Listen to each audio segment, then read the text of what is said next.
बिस्मिल्लाहिर्रहमानिर्रहीम। My dear students, अस्सलाम वालेकुम वरहमतुल्लाहि वबरकातुहू।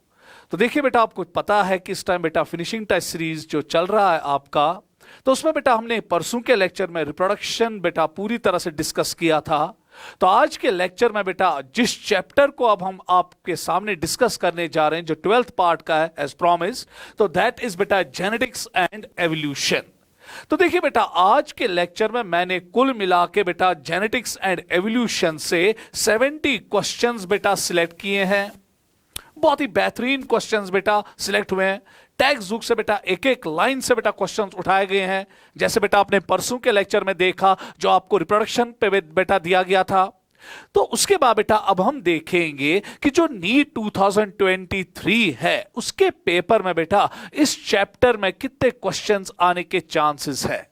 तो बेटा इसमें कुल मिला के आपको बेटा 7 से 8 क्वेश्चंस आने के चांसेस है, क्योंकि बेटा जो हम ट्रेंड देख रहे हैं तो ट्रेंड यही कहती है कि लगभग बेटा इसमें 7 से 8 क्वेश्चंस आने के चांसेस है। मगर एक चीज बेटा मैं जाते जाते पहले यहां पे आपको बोलूंगा, जो ही मैं आगे बढ़ूंगा, कि जो बेटा जेनेटिक्स है उसमें डीएनए फिंगरप्रिंटिंग और ह्यूमन जीनोम प्रोजेक्ट के जो क्वेश्चंस है वो बेटा मैंने यहां डिस्कस नहीं करने हैं, वो मैं आपको बायोटेक्नोलॉजी में बेटा पढ़वाऊंगा। तो इसलिए बेटा यहां पे 2 टॉपिक्स के बजाय सारा जेनेटिक्स एंड एवोल्यूशन जो है वो हमने बेटा डिस्कस किया है। तो सबसे पहले बेटा अब हम यहां पर देखेंगे, पहला क्वेश्चन स्टार्ट करेंगे और जेनेटिक्स पार्ट से एज यूजुअल बेटा स्टार्ट हो जाएगा। तो देखिए पहला क्वेश्चन क्या कह रहा है, फाइंड द इनकरेक्ट स्टेटमेंट। चलिए इनकरेक्ट स्टेटमेंट ढूंढिए। आपके पास 4 स्टेटमेंट्स यहां पर है। X chromosome was discovered by Henking. इस पे बेटा नजर रखिएगा कि पहली बार बेटा एक्स क्रोमोसोम जो है उसका कंसेप्ट जो है वो एक साइंटिस्ट ने दिया जिसका नाम था हेनकिंग। उसके बाद बेटा इन ह्यूमन बीइंग्स, तो बेटा कोई ये ऑप्शन कहता है कि जो एक्स क्रोमोसोम है वो हेनकिंग ने ह्यूमन बीइंग्स में डिस्कवर किया। नहीं बेटा, हेनकिंग ने ह्यूमन बीइंग्स में इस एक्स क्रोमोसोम को नहीं डिस्कवर किया, उसने बेटा इसको डिस्कवर किया इंसेक्ट्स में। तो इसीलिए बेटा पहला ही ऑप्शन जो है गलत है, तो पहला ही ऑप्शन यहां पे गलत है। उसके बाद बेटा अब लाजमी है कि जितने भी अब उसके बाद ऑप्शंस है वो सारे के सारे बेटा ट्रू होंगे, और पढ़ेंगे बेटा इससे आपका थोड़ा बहुत रिवाइज हो जाएगा। XX-X0 type of sex determination is found in grass hopper. तो याद रखिएगा बेटा जो ग्रास होपर होता है उसमें फीमेल्स में बेटा 2 एक्स क्रोमोसोम होते हैं, autosomal chromosome male or female में सेम। पर जब सेक्स क्रोमोसोम की ओर हम आते हैं वहां पे जो बेटा फीमेल्स होती है, फीमेल्स के पास बेटा 2 एक्स क्रोमोसोम्स होते हैं और मेल के पास खाली एक ही सेक्स क्रोमोसोम होता है, दैट इज एक्स। सो दूसरा कॉम्प्लीमेंट सेक्स क्रोमोसोम बेटा मेल ग्रॉस होपर में नहीं होता है। तो ये बेटा पॉइंट ठीक है। तो चलिए देखेंगे XX-X0 type of sex determination is found in grasshopper in which males have only 1 X chromosome besides the autosome whereas females have a pair of X chromosome. तो ये बेटा स्टेटमेंट करेक्ट है, इसमें कोई problem नहीं है। उसके बाद बेटा अगला XX-XY type of sex determination is found in mammals and Drosophila. तो याद रखिएगा बेटा जब हम मैमल्स में आते हैं तो मैमल्स में जो फीमेल्स होती है XX होती है और जो मेल्स होते हैं बेटा वो XY होते हैं, हेटेरोगेमेटिक होते हैं। और इसी तरह बेटा अगर हम एक इंसेक्ट को देखेंगे, नाम है बेटा उसका ड्रोसोफिला, बहुत ही मशहूर इंसेक्ट है। जेनेटिक्स की दुनिया में बेटा इस इंसेक्ट को, फ्रूट फ्लाई को इज्जत की नजर से देखा जाता है। इसमें भी बेटा हमारी तरह सेक्स होता है, फीमेल्स में XX और मेल्स में XY। उसके बाद बेटा ZW-ZZ type of sex determination is found in birds where females are heterogametic। उल्टा जब आप बेटा बर्ड्स में आएंगे वहां पे जो फीमेल्स होती है वो हेटेरोगेमेटिक होते हैं, उनमें जो सेक्स क्रोमोसोम होता है ZW, जबकि ह्यूमन बीइंग्स में मेल्स बेटा हेटेरोगेमेटिक होते हैं XY। यहां पे बर्ड्स में फीमेल्स हेटेरोगेमेटिक होते हैं और मेल्स क्या होते हैं बेटा होमोगेमेटिक। सो इनमें सेक्स डिटर्मिनेशन उल्टा है, हम में फीमेल्स होमोगेमेटिक और मेल्स हेटेरोगेमेटिक, बर्ड्स में बेटा फीमेल्स हेटेरोगेमेटिक, मेल्स होमोगेमेटिक। क्यों? लंबी कहानी है बेटा, उसमें यहां जाने की कोई जरूरत नहीं है। तो पहले क्वेश्चन का जो आंसर है बेटा दैट इज 1। तो चले बेटा आगे बढ़ेंगे। टेक्स्ट बुक भी बेटा मेहरबानी करके साथ साथ रखिएगा, क्योंकि जब आप टेक्स्ट बुक बेटा सामने रखेंगे, पेज बेटा चेंज करते जाएंगे, तो ऑब्जेक्टिव्स भी आपको बेटा हर किसी पेज से निकल के आएंगे। एक एक पेज को बेटा पलटिए और एक एक ऑब्जेक्टिव बेटा आपको दो दो तीन तीन ऑब्जेक्टिव पेज में मिलेंगे। तो चले बेटा नेक्स्ट क्वेश्चन है, female grass hopper contains 24 chromosomes. General question है। सो मेरे पास बेटा अब यहां पे एक फीमेल ग्रास होपर है। क्वेश्चन मुझे कह रहा है कि जो फीमेल ग्रास होपर है उसके पास 24 क्रोमोसोम्स है। तो पहले आप देखिएगा कहीं पेयर तो नहीं लिखा है एग्जामिनर ने, मगर यहां पर बेटा मैंने पेयर नहीं लिखा है, यहां पे मैंने सीधे बेटा लिखा है 24 क्रोमोसोम्स जो है वो फीमेल में होते हैं ग्रास होपर में। उसके बाद क्वेश्चन है what is the chromosome number in male grasshopper. बोलिए जी जो मेल ग्रास होपर है उसमें कितना क्रोमोसोम नंबर होगा। देखिए बेटा अभी मैंने कहा कि चाहे मेल ग्रास होपर हो या फीमेल ग्रास होपर हो, ऑटोसोमल क्रोमोसोम इन दोनों में बराबर है। सो दैट मीन्स कि बेटा अगर हम फीमेल ग्रास होपर में देखेंगे ऑटोसोम क्रोमोसोम जो है वो 22 है और शब्द बेटा जो सेक्स क्रोमोसोम है वो XX है। पर जब आप मेल ग्रास होपर में आएंगे वहां पे बेटा ऑटोसोमल क्रोमोसोम बराबर फीमेल के ही जैसे होंगे, मगर सेक्स क्रोमोसोम जो होगा बेटा खाली एक ही होगा। सो दैट मीन्स कि बेटा ये फीमेल ग्रास होपर का बेटा जीनोटाइप है, जेनेटिक कॉम्प्लीमेंट है, और ये मेल ग्रास होपर का जेनेटिक कॉम्प्लीमेंट है। यहां पे मेल ग्रास होपर में एक क्रोमोसोम क्या है कम, सीधे आएगा ना answer 24 - 1 is equal to 23। So male grasshopper के पास बेटा आपको 23 क्रोमोसोम्स मिलेंगे बजाय 24 के। तो आंसर इज 3। चलो बेटा नेक्स्ट क्वेश्चन। क्वेश्चन नेक्स्ट बेटा अब आपका अभी भी सेक्स डिटर्मिनेशन पे ही चल रहा है, क्योंकि आपको मालूम होना चाहिए कि बेटा जेनेटिक्स में, ज़ूलॉजी में पहले सेक्स डिटर्मिनेशन है और उसके बाद जेनेटिक डिसऑर्डर्स है। बस यही तो दो, और पेडिग्री, यही तो बेटा 2-3 टॉपिक्स आपके बेटा जेनेटिक्स में है। फिर ह्यूमन जीनोम प्रोजेक्ट और DNA फिंगरप्रिंटिंग जो है वो मैंने ऑलरेडी आपको लेक्चर के आगाज में ही कहा कि बेटा जब हम बायोटेक्नोलॉजी स्टडी करेंगे उसी में बेटा उसको देख लेंगे। चल बेटा question number 3, select the incorrect statement. चलिए जी इनकरेक्ट स्टेटमेंट को सिलेक्ट कीजिएगा। 5 स्टेटमेंट्स आपके पास, या 4 स्टेटमेंट्स है या 6 स्टेटमेंट्स है, तो 6 स्टेटमेंट्स में देखिएगा कौन सी स्टेटमेंट जो है वो गलत है। In honey bee sex determination is based on the number of sets of chromosome. देखिए बेटा यहां पे हनी बी का कुछ क्वेश्चंस बेटा या कुछ टॉपिक्स जो है वो यहां पे लाए गए हैं, इसलिए बेटा यहां पे थोड़ा बहुत ख्याल कीजिएगा। देखिए बेटा यहां पे मैं मिनट के लिए पहले आपको सिखाऊंगा कि जो हनी बी है इसमें बेटा आपको एक अजीब गरीब किस्सा दिखेगा। यहां पे हनी बी में जब आप देखेंगे इनके जो मेल्स होते हैं बेटा उनको हम ड्रोन्स कहते हैं, और जो ड्रोन्स होते हैं बेटा ये हैप्लॉइड होते हैं। और उसके बाद बेटा जब आप हनी बी की फीमेल्स को देखोगे, फीमेल्स जो है या तो ये क्वीन होगी, क्योंकि क्वीन जो है बेटा वो फर्टाइल होती है, और या तो ये फीमेल बेटा वर्कर्स होंगे। तो एट दैट टाइम बेटा जो वर्कर्स होते हैं वो स्टेराइल होते हैं। मगर बेटा जरा गौर से देखिएगा, चाहे अब बेटा क्वीन हो या वर्कर्स हो, ये दोनों के दोनों बेटा डिप्लॉयड होते हैं। दैट मींस कि बेटा जब हम हनी बी में जाते हैं, वहां पे जब हम सेक्स डिटर्मिनेशन की ओर चले जाते हैं, वहां पर जो मेल्स होते हैं वो बेटा हैप्लॉयड होते हैं, और जो फीमेल्स होती है वो डिप्लॉयड होती है। इसीलिए बेटा कभी कभी हम इस सेक्स डिटर्मिनेशन को हैप्लो डिप्लॉयडी सेक्स डिटर्मिनेशन कहते हैं। उसके बाद बेटा अगर हम देखेंगे जो मेल होता है, अब ये बेटा हैप्लॉइड है, इसके पास बेटा कुल मिला के खाली 16 क्रोमोसोम्स होते हैं, और जो फीमेल्स होती है डिप्लॉइड है तो इनमें बेटा 32 क्रोमोसोम्स होते हैं। अब क्वेश्चन ये उठेगा कि सर ये किस किस्म की सेक्स डिटर्मिनेशन है जहां पे मेल्स जो है वो हैप्लॉइड है और फीमेल जो है वो डिप्लॉइड है। इसी को तो बेटा हम कहते हैं हैप्लो डिप्लॉयडी सेक्स डिटर्मिनेशन, जो हमें हनी बी में मिलती है बेटा। अब क्वेश्चन ये उठेगा कि सर ये क्यों हैप्लॉइड, ये कैसे हैप्लॉइड होते हैं और ये क्यों डिप्लॉयड होते हैं। देखिए बेटा होता क्या है, जो ये फीमेल्स है ये सेक्सुअल रिप्रोडक्शन के जरिए आते हैं। सो दैट मींस कि बेटा जब एक क्वीन फीमेल जो है मेट करती है ड्रोन के साथ, तो वहां पर बेटा जो स्पर्म एग के साथ मिलेगा, फर्टिलाइज्ड एग्स जो है वो जब डेवलप होते हैं तो हमेशा बेटा फीमेल्स ही होती है। इसीलिए बेटा फीमेल सेक्सुअल प्रोडक्शन के प्रोडक्ट से बनती है। सो इसीलिए फीमेल्स डिप्लॉयड होती है, क्योंकि ड्रोन से स्पर्म हैप्लॉयड आती है, फीमेल से बेटा ओवम हैप्लॉयड आता है, हैप्लॉयड स्पर्म हैप्लॉयड ओवम मिला तो डिप्लॉयड जाइगोट बनेगा। और याद रखिएगा बेटा हनी बी में जब भी जाइगोट बनता है, हमेशा ये जाइगोट जो है जब ये डेवलप होता है तो ये फीमेल हनी बी बनता है। मगर बेटा उसके बाद जो अनफर्टिलाइज्ड एग्स होते हैं जो honey bee queen honey bee produce करती है, अगर स्पर्म नहीं मिला तो ये एग अनफर्टिलाइज्ड है, ये जाया नहीं होता है, ये पार्थिनोजेनेसिस के जरिए बेटा अब डेवलप होता है into male, and such males are called as drones. इसलिए बेटा ड्रोन्स जो होते हैं बेटा वो हमेशा आपको हैप्लॉयड मिलेंगे, क्योंकि ये पार्थिनोजेनेसिस से जनरेट होते हैं।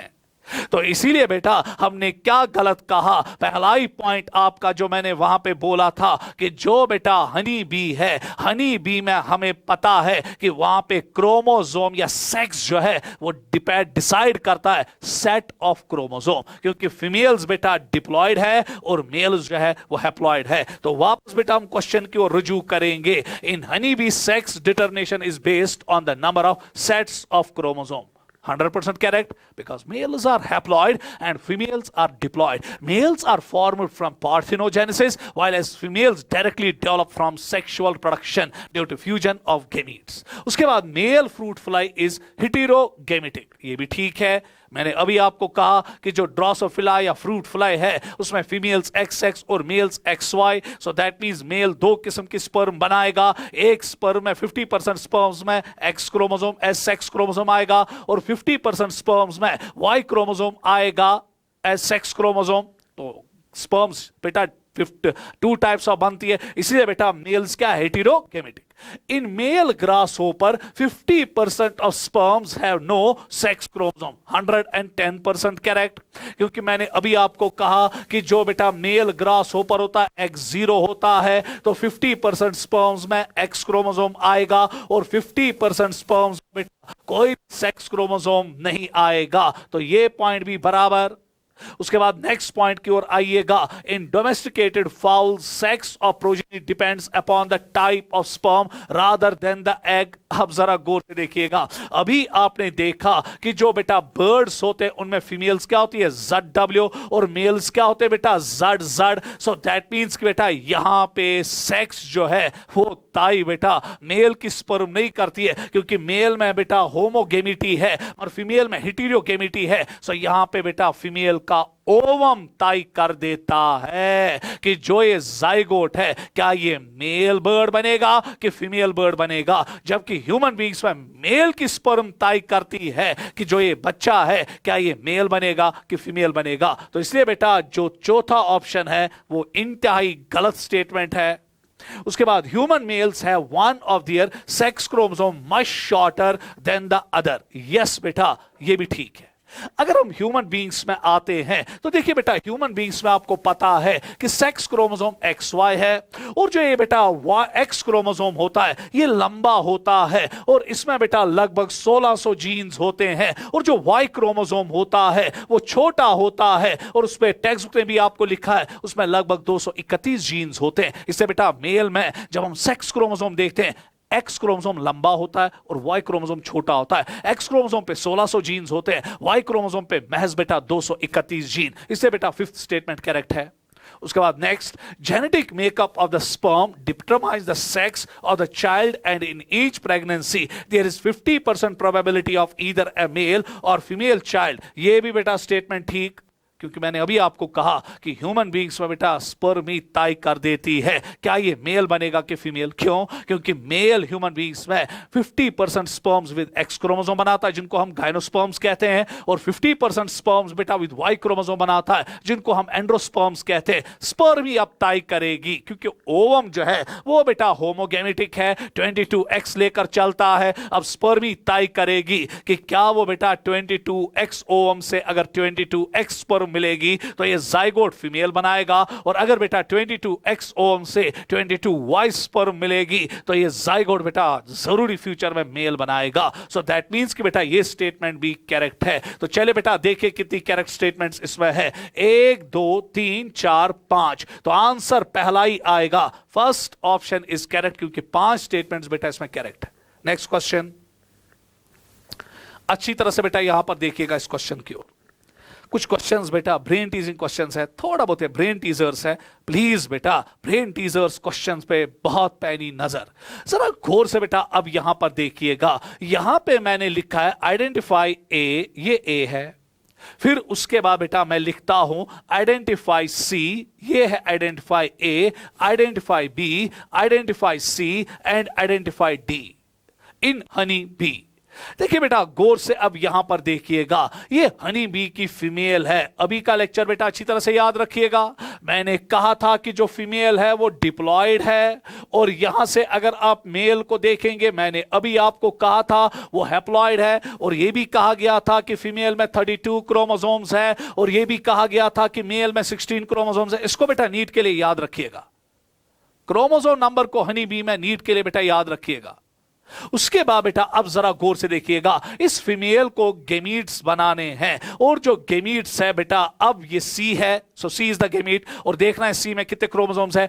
ए जो यहां पर है बेटा, दिस इज मियोसिस, क्योंकि बेटा अगर आप गौर से देखेंगे जब भी सेक्सुअल प्रोडक्शन में गेमीट्स बनते हैं, जेनेसिस होता है, वहां पे बेटा मियोसिस होता है। तो ए कुछ नहीं है बेटा, वो मियोसिस है, और मियोसिस से अब जब गेमीट बनेगा तो सी बेटा क्रोमोसोम नंबर होगा, क्योंकि यहां पे बेटा क्रोमोसोम नंबर के बारे में कहा गया होगा, तो लॉजिक्स कहते हैं C16 होगा ना। क्यों? क्योंकि बेटा मियोसिस के बाद डिप्लॉयड सेट ऑफ क्रोमोसोम जो है वो जब गेमीट्स बनाते हैं तो वहां पर बेटा haploid set of chromosome gametes में आता है। तो इसलिए बेटा यहां पे फीमेल में ए मियोसिस है, सी क्या है बेटा 16 क्रोमोसोम्स। उसके बाद बेटा अब हम देखेंगे ये मेल में बी यहां पे क्या है। बेटा जरा गौर से देखिएगा, यहां पे अब आप लगेगा कि जो मेल है इसको भी स्पर्म्स बनानी है, स्पर्म्स के लिए मियोसिस करेगा, अगर मियोसिस करेगा तो यहां पे हैप्लॉयड सेट ऑलरेडी है, तो कैसे बेटा हैप्लॉयड सेल का मियोसिस हो जाएगा इस स्टेट में।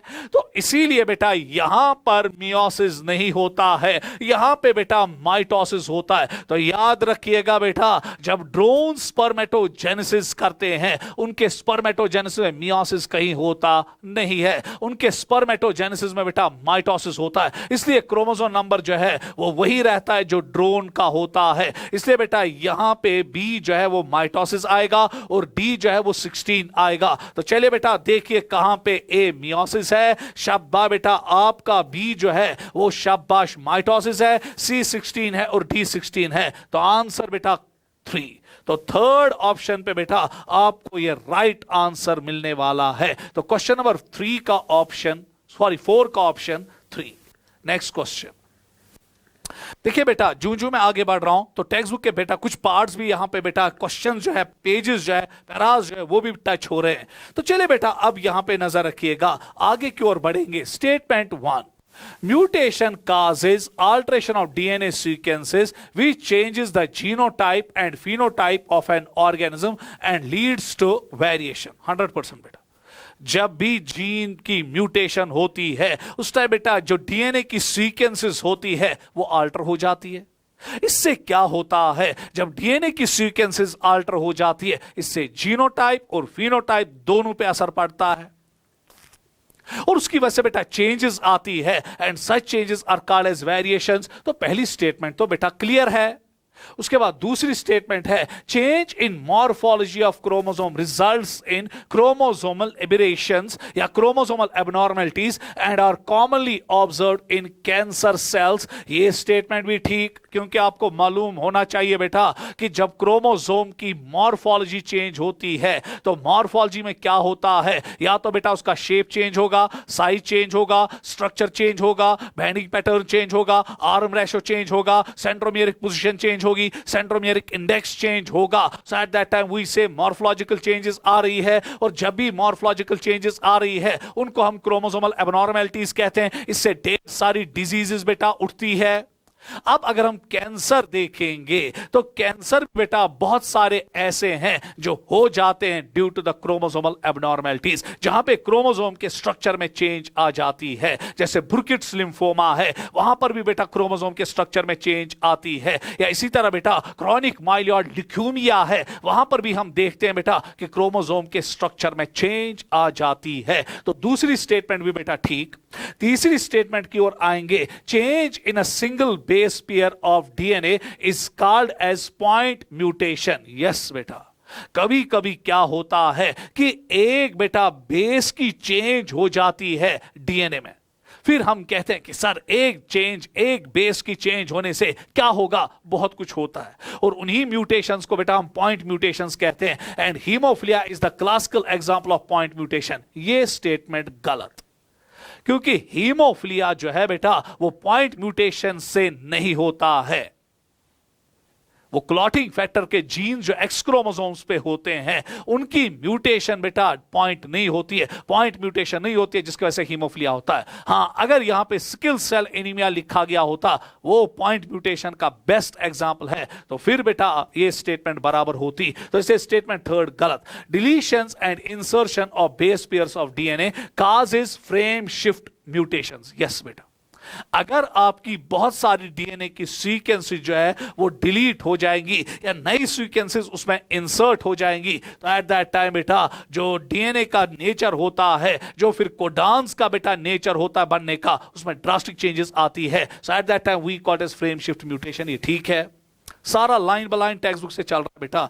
उसके बाद statement 5, mutagens may be chemical और physical factors that induce mutations. Yes बेटा, हम उन सबस्टेंसेस को म्यूटेजेंस कहते हैं जो म्यूटेशंस करते हैं। ये फिजिकल सबस्टेंसेस भी हो सकते हैं, ये केमिकल सबस्टेंस भी हो सकते हैं। सपोज बेटा यूवी रेडिएशन जो है ये बेटा इंतहाई इंपॉर्टेंट फैक्टर्स है या म्यूटेजेंस है जो जीन की म्यूटेशन करते हैं। तो यहां पर बेटा तीसरी स्टेटमेंट आपकी गलत है, बाकी सारी स्टेटमेंट्स ठीक है। तो लॉजिक से ये true true false true true, तो आंसर इज बेटा 1। तो क्वेश्चन नंबर 5 का जो आंसर है दैट इज 1। नेक्स्ट, चल बेटा अब हम पेडिग्री की ओर रुजू करेंगे और देखेंगे बेटा कि पेडिग्री में हमें क्या क्या सीखने को मिलेगा। देखिए बेटा, जब आप अपनी टेक्स्ट बुक देखोगे वहां पे बेटा सिंबल्स पेडिग्री के दिए गए होते हैं, क्योंकि अगर मैं आपको यहां पर एक पेडिग्री से रूबरू करवाऊंगा, ये बेटा आपकी टेक्स्ट बुक की 2 पेडिग्रीज मैंने लाई है। पेडिग्री पे बेटा अच्छी तरह से नजर रखना। तो देखिए बेटा 2 पेडिग्री आपके सामने मैंने यहां लाई है। अब आपको कैसे बेटा सिंबल से पता चलेगा, जहां पे पेडिग्री में बेटा ऐसे स्क्वायर होगा तो ये मेल प्रेजेंट कर रहा है, अगर बेटा सर्कल होगा तो ये फीमेल प्रेजेंट कर रहा है, अगर बेटा ये जो आपका स्क्वायर है कलर्ड है, पूरा कलर करके है तो अफेक्टेड मेल है, अगर बेटा सर्कल पूरा कलर्ड है तो अफेक्टेड फीमेल है। उसके बाद बेटा अगर आप गौर से देखेंगे यहां पे फर्स्ट जनरेशन है, ये बेटा सेकंड जनरेशन है, थर्ड जनरेशन है, एंड दिस इज द बेटा ये यहां पर भी थर्ड जनरेशन ही है, क्योंकि बेटा ये सेकंड जनरेशन के ये बच्चे हैं, ये भी सेकंड जनरेशन के बच्चे हैं। इसी तरह बेटा जरा गौर से देखिएगा, ये इस कपल का पहला बच्चा बेटी है, दूसरा बच्चा बेटा है, तीसरा बच्चा बेटा है, ये इसकी डॉटर इन लॉ है जो बेटा इसके बेटे के साथ शादी कर रही है, और ये इसकी बेटी है, और ये इसका सन इन लॉ है जिसके साथ इसकी बेटी की शादी हो रही है। तो हो बेटा ये चीजें आपको मालूम होगी, क्योंकि इस टाइम बेटा मेरे पास इतना टाइम नहीं है कि मैं इन माइन्यूट चीजों को यहां पे बेटा डिस्कस कर लूं। तो इसीलिए बेटा यहां पर गौर से देखिए, ये बेटा आपका यहां पे कुछ सिंबल्स है जो आपको पता होना चाहिए कि ये क्या है। अब इनको हमें एक दूसरे के साथ मैच करना है, तो चले बेटा मैच करेंगे। अब पहला ही है अनस्पेसिफाइड सेक्स। तो अनस्पेसिफाइड सेक्स जब भी दिया गया होगा उसका सिंबल बेटा ऐसे होता है। तो याद रखिएगा जहां पर भी अनस्पेसिफाइड सेक्स का जिक्र उठेगा तो उसका सिंबल जो है वो ऐसा होता है। तो दैट मींस कि जो पहला ऑप्शन है उसका जो आंसर है बेटा वो सी है। उसके बाद बेटा अब हम देखेंगे कि दूसरे का ऑप्शन क्या है। दूसरा है मेटिंग बिटवीन रिलेटिव्स।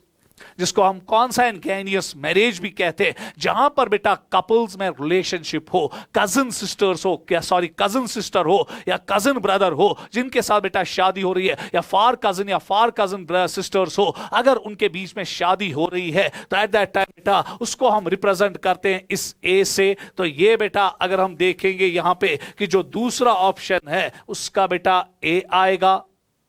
उसके बाद बेटा अगर हम अब तीसरे की ओर आएंगे, तीसरा है parents with male children affected. तो देखिए बेटा, देखिए कहां पे parents with male children affected है, गौर से देखिएगा। ये अगर आप देखेंगे ये फादर, ये मदर और इनका बच्चा बेटा, ये लड़का डिजीज्ड है, तो 3 के साथ मैच होगा डी। तो यहां पर बेटा 3 के साथ हमने मैच करना है डी को। उसके बाद बेटा अगर हम फोर्थ पे आएंगे, 5 अनअफेक्टेड ऑफस्प्रिंग्स। देखिए 5 अनअफेक्टेड ऑफस्प्रिंग्स कहां पर है। अगर बेटा ऐसा सिंबल होगा और फिर सिंबल ऐसा होगा, गौर से देखिएगा बेटा, यहां नजर रखिएगा अच्छी तरह से। मैंने एक ऐसा सिंबल बनाया, ये मां है, ये बाप है, और ये बेटा शाबाश, आपको लगता बेटा अनस्पेसिफाइड सेक्स है, मगर इसके अंदर लिखा है ना 5। तो अगर इसके अंदर कुछ लिखा है ना, सो एट दैट टाइम बेटा दीज कितने हैं 5, तो दैट मींस कि इनके 5 बच्चे हैं और 5 के 5 अनअफेक्टेड है। तो दैट मींस कि बेटा यहां पे अगर मैं ऐसे लिखूंगा फोर्थ, तो फोर्थ का बेटा यहां ऑप्शन आएगा ई। तो फिर जो बचा बेटा that will be the answer. तो अगर हम देखेंगे पहला ही ऑप्शन इसका है 1C 2A 3D, शाबाश बेटा 4E, एंड शाबाश बेटा ना ना ये नहीं, ये वाला है। तो अगर हम देखेंगे बेटा 1C 2A 3D 5E and बेटा 6, ऑटोमेटिकली क्या आएगा बी। तो आंसर बेटा आपके इस क्वेश्चन का यहां पर अगर हम देखेंगे तो आंसर इसका बेटा 2 है। तो इससे आपको यह भी अंदाजा होगा कि एग्जामिनर सिंबल्स में भी क्वेश्चन पूछ सकता है। तो चले बेटा नेक्स्ट क्वेश्चन नंबर 7। देखिए बेटा, अब आपके टेक्स्ट बुक की 2 पेडिग्रीज मैंने यहां पे लाई है और इन दोनों पेडिग्रीज पे आपको काम करना है। देखिए बेटा, पहली पेडिग्री जो आपके यहां पर बेटा स्क्रीन के सामने है, इस पे बेटा आप नजर रखिएगा, ये वाली पेडिग्री। देखिए बेटा, अगर हम पेडिग्रीज को पढ़ना चाहते हैं या सीखना चाहते हैं तो आपको सबसे पहले बेटा ये मालूम होना चाहिए क्या ये पेडिग्री रिसेसिव है कि डोमिनेंट है। सबसे पहले तो यही देखना पड़ता है कि जो पेडिग्री चार्ट एग्जामिनर ने आपको दिया है क्या ये डोमिनेंट है कि रिसेसिव है। तो देखिए बेटा, कैसे आप पहचानोगे कि ये डोमिनेंट है कि रिसेसिव है। गौर से बेटा यहां पर आप नजर रखिएगा, इस पेडिग्री की और पहले आप नजर रखिएगा। यहां पे मैं आपको सिखाऊंगा कि आपको कैसे आइडिया मिलेगा कि पेडिग्री डोमिनेंट है कि रिसेसिव। खाली देखने से कोई बेटा क्रॉस वॉस नहीं करना है। जरा गौर से यहां पर देखिएगा, देखने से आपको कैसे पता चलेगा कि ये पेडिग्री जो है क्या ये डोमिनेंट है कि रिसेसिव है। अगर बेटा पेरेंट्स नॉर्मल है, क्या है पेरेंट्स नॉर्मल, खुदा के लिए बेटा नजर रखिएगा, पेरेंट्स क्या है नॉर्मल। अगर पेरेंट्स नॉर्मल है और बच्चा डिजीज्ड है, सो एट दैट टाइम बेटा ये रिसेसिव डिजीज है। इसमें कोई सेकंड थॉट ही नहीं आप लेना। याद करिए, और मां बाप नॉर्मल, जरा गौर से देखिएगा, यहां मां बाप क्या है नॉर्मल, मगर बच्चा क्या आ रहा है disease. So at that time बेटा मां बाप नॉर्मल, बच्चा डिजीज, ये रिसेसिव डिजीज है, ये डोमिनेंट डिजीज नहीं है। अब जरा गौर से देखिएगा, यहां मां बाप नॉर्मल है, बच्चा क्या है बेटा disease, 110% it is a recessive disease. तो कब बेटा आप पहचानोगे रिसेसिव है कि डोमिनेंट है। मां बाप बीमार, मां बाप नॉर्मल, बच्चा डिजीज्ड, बच्चा अफेक्टेड, तो एट दैट टाइम बेटा इट्स अ रिसेसिव डिजीज। अगर आप यहां पर देखेंगे बेटा इस पेडिग्री में, यहां पर भी आपको दिख रहा है कि मां बाप क्या है बेटा नॉर्मल, मगर बच्चे क्या है नॉर्मल। ये बेटा रिसेसिव नहीं है, क्योंकि जरूरी रिसेसिव डिजीज में मां बाप नॉर्मल होना चाहिए और बच्चे बेटा डिजीज होना चाहिए, कोई भी बच्चा डिजीज होना चाहिए। मां बाप नॉर्मल, बच्चा डिजीज, रिसेसिव। यहां पर अगर आप आर्गुमेंट्स करोगे, सर यहां भी तो मां बाप नॉर्मल है, और बच्चे जो है वो नॉर्मल है, ये रिसेसिव नहीं है।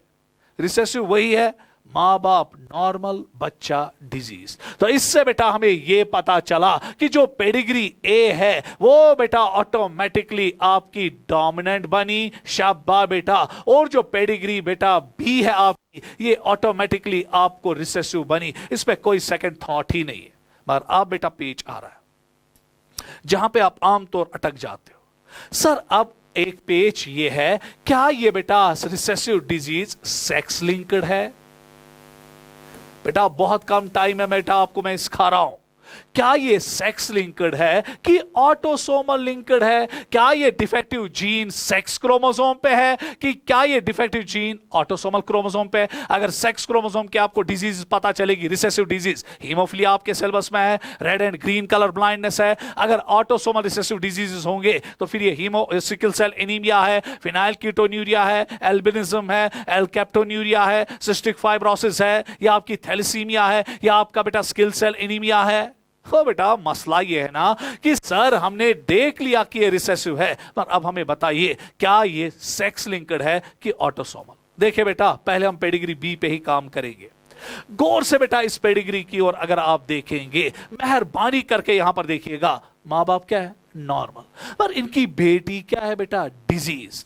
अगर ये एक्स लिंक्ड होता, क्या होता बेटा? एक्स लिंक्ड, तो बेटी कभी भी बीमार नहीं होगी, या बेटी तभी बीमार होगी जब उसमें कंडीशन होगा ना एक्स डी, दोनों एक्स क्रोमोसोम्स पे जीन्स क्या होंगे? डिफेक्टिव। क्योंकि जब भी रिसेसिव डिजीज एक्सप्रेस होती है उसमें दोनों जीन्स मां से भी और बाप से भी म्यूटेटेड फॉर्म में आने चाहिए।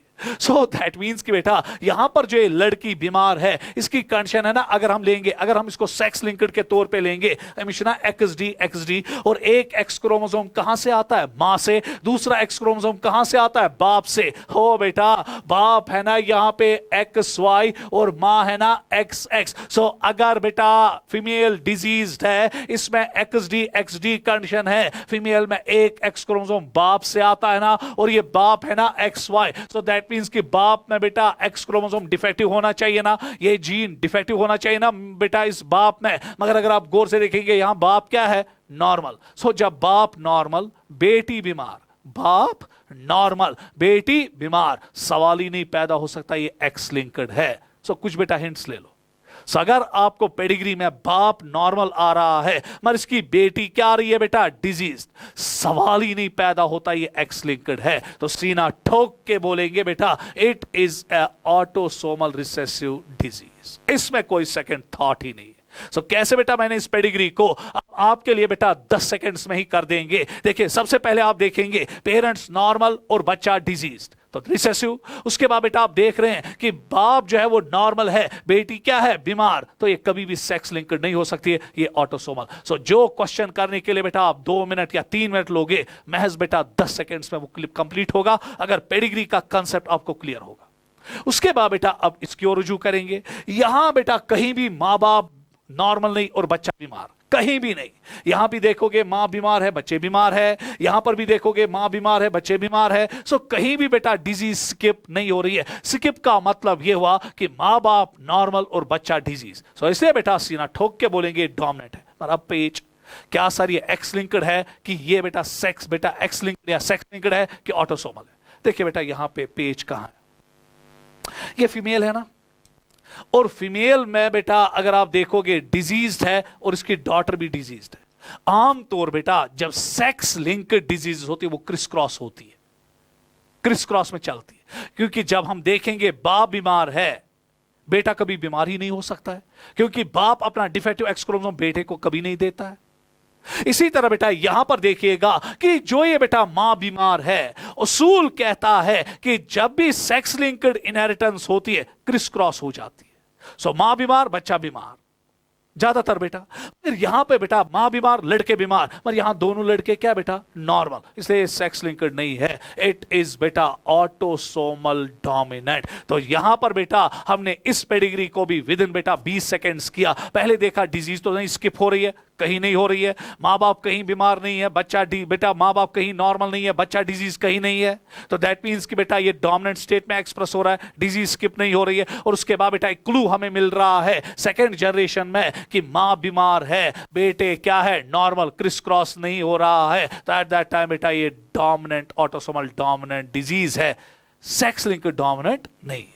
तो ये था बेटा कैसे आप इशारा पाओगे, कैसे आपको पेडिग्री पता चलेगा। मैंने टेक्स्ट बुक की 2 पेडिग्रीज लाई क्योंकि इन्हीं में बेटा क्वेश्चन आएगा, मगर ज्यादातर चांसेस बेटा रिसेसिव के आने के हैं। तो यहां पर आपने देखा कि माँ बाप नॉर्मल, बच्चा डिजीज, वो पहला क्लू है। दूसरा क्लू, अगर बेटा ये सेक्स लिंक्ड होगा तो सवाल ही नहीं पैदा होता है कि बेटी बीमार होगी और बाप नॉर्मल होगा, इससे बेटा ये ऑटोसोमल रिसेसिव।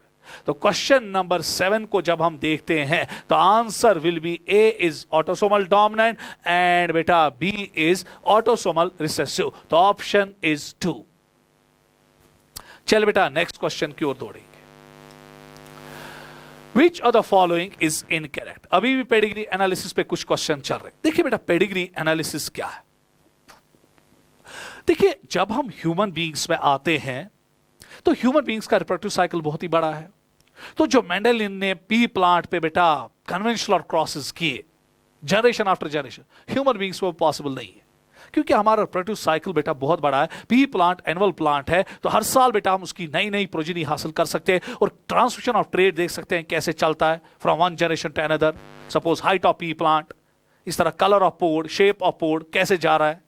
मगर बेटा जब ह्यूमन बीइंग्स का जिक्र होगा को क्रॉसेस करे पत प्यारो बच कर जे पत गस बोर्ड पत ट्रेड कित पट पोक, इसीलिए बेटा हम फैमिलियल हिस्ट्री को कलेक्ट करते हैं किसी भी पर्टिकुलर ट्रेड। सपोज किसी घर में किसी खानदान में ब्लू कलर आइज है तो फिर बेटा हम किसी अफराद को फैमिली में पकड़ते हैं, फिर कहते हैं कि आपके दादा में क्या ब्लू आंखें थी, क्या आपकी नानी में ब्लू आंखें थी, क्या आपके पेरेंट्स में ब्लू आंखें थी, अब आपके भाई बहन में ब्लू आंखें, क्या आपके बच्चों में ब्लू आंखें। इसी तरह बेटा एक चार्ट डिजाइन हो जाता है and that is called as pedigree chart, जिससे हम एनालाइज कर सकते हैं कैसे पर्टिकुलर ट्रेड जो है वो जाता है फ्रॉम जनरेशन टू जनरेशन, कैसे वो बिहेव कर रहा है। अगर कोई डिजीज है कैसे वो जा रही है फ्रॉम बेटा जनरेशन टू जनरेशन। इससे बेटा हमें 2 क्लू मिलते हैं, क्या ये जीन जो है, क्या ये डिफेक्टिव जीन जो है, क्या ये ट्रेड जो है, क्या ये सेक्स क्रोमोसोम पे प्रेजेंट है कि ऑटोसोमल क्रोमोसोम पे प्रेजेंट है, क्या ये डोमिनेंट स्टेट में एक्सप्रेस करता है कि रिसेसिव स्टेट में एक्सप्रेस करता है। ये सब कुछ बेटा हमें इन्हीं पेडिग्री चार्ट से पता चलता है। तो यही तो यहां पे लिखा गया है।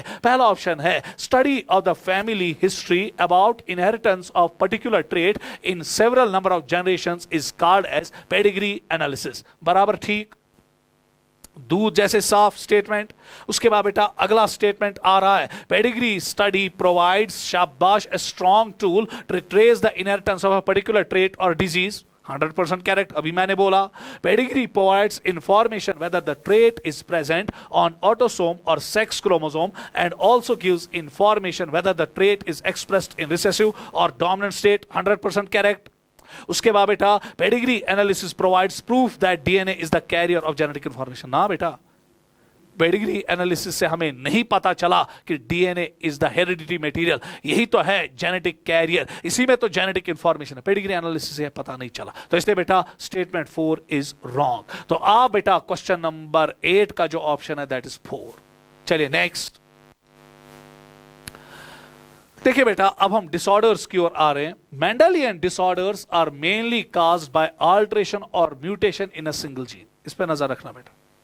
जो कोई भी मेंडेलियन डिसऑर्डर है, चाहे वो बेटा एक्स लिंक्ड रिसेसिव हो या सेक्स लिंक्ड रिसेसिव हो, सेक्स लिंक्ड डोमिनेंट हो, ऑटोसोमल रिसेसिव हो या ऑटोसोमल डोमिनेंट, हर कोई जेनेटिक डिसऑर्डर जो होता है जिसको मेंडेलियन डिसऑर्डर कहते हैं, वो उठता है due to the mutation of the single gene. Statement ठीक। Haemophilia, sickle cell anaemia, thalassaemia and Down syndrome are example of Mendelian syndromes. No no no. Haemophilia है, सिकल सेल एनीमिया है, शाबाश thalassemia है, मगर जो डाउन सिंड्रोम है ये gene की म्यूटेशन से नहीं होता है। It occurs due to the trisomy of 21st chromosome. इसलिए बेटा स्टेटमेंट गलत। Sickle cell anemia is an autosomal dominant and myotonic dystrophy is an autosomal recessive disorder. गलत बेटा। Sickle cell anemia is an autosomal recessive while as muscular dystrophy या myotonic dystrophy is an autosomal dominant. ये statement भी गलत। पिछले साल NEET में आया था।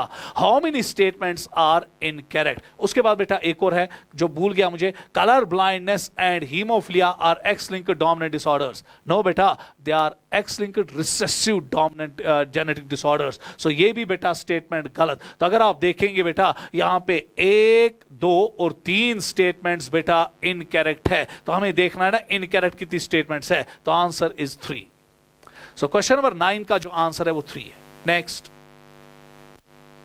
विच of the following statements are not incorrect. देखिए बेटा आर नॉट इनकरेक्ट, अगर कभी ऐसा होता है ना आर नॉट इनकरेक्ट, आपको लगता है हमें इनकरेक्ट देखना है, नहीं, आर नॉट इनकरेक्ट का मतलब करेक्ट स्टेटमेंट देखो कितनी।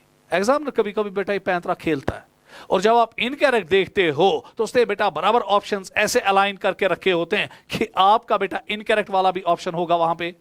तो इसलिए बेटा नजर रखिएगा, मैंने यहां पे लिखा है are not incorrect. Are not incorrect का मतलब हुआ करेक्ट।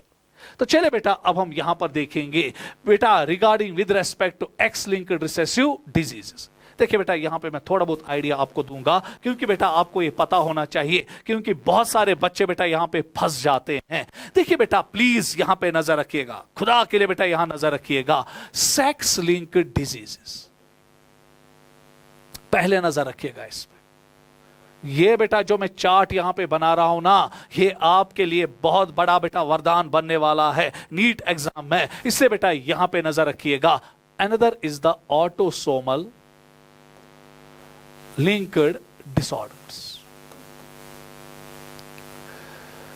देखिए बेटा अब यहां पे सेक्स लिंक्ड जेनेटिक डिसऑर्डर्स वो डिसऑर्डर्स होते हैं जहां पे डिफेक्टिव जीन लोकेट है सेक्स क्रोमोसोम पे, और उसके बाद बेटा ऑटोसोमल लिंक्ड डिसऑर्डर्स वो डिसऑर्डर्स होते हैं जहां पे सेक्स क्रोमोसोम जो है, सॉरी बेटा जहां पे डिफेक्टिव जीन जो है वो ऑटोसोमल क्रोमोसोम पे लोकेट होगा। तवई पे नाम याद बेटा सेक्स लिंक्ड जेनेटिक डिसऑर्डर, और इसका नाम पड़ा ऑटोसोमल लिंक्ड डिसऑर्डर्स। अब जरा बेटा गौर से देखिएगा, सेक्स लिंक्ड डिजीजेस अब जो है या तो ये एक्सप्रेस होंगे बेटा रिसेसिव फॉर्म में, या फिर ये एक्सप्रेस होंगे बेटा डोमिनेंट फॉर्म। प्लीज बेटा यहां पे नजर रखिएगा। सो ये दो फॉर्म्स में बेटा डिस्प्ले अपने आप को करेंगे, या तो रिसेसिव फॉर्म या फिर डोमिनेंट। देखिए बेटा रिसेसिव फॉर्म क्या है, रिसेसिव फॉर्म में दोनों जीन्स म्यूटेट होने चाहिए। सो जब दोनों जीन्स बेटा म्यूटेटेड फॉर्म में आएंगे, मां से भी और बाप से भी, तभी ये डिजीज होगी। और अगर बेटा एक बेटा जीन की फॉर्म जो है वो म्यूटेटेड फॉर्म है, दूसरी नॉर्मल फॉर्म है, फिर भी डिजीज हो रही है, so at that time it's called dominant disease. अब अगर हम यहां पर बेटा देखेंगे इस रिसेसिव में, इस चार्ट पे बेटा आपको नजर रखनी पड़ेगी, ये मैं आपको भिजवाऊंगा भी बेटा। अब यहां पे रिसेसिव कंडीशन में ये मेल है और ये फीमेल है, इस तरह बेटा डोमिनेंट कंडीशन में यहां पर मेल है और ये बेटा फीमेल है, नजर रखिएगा।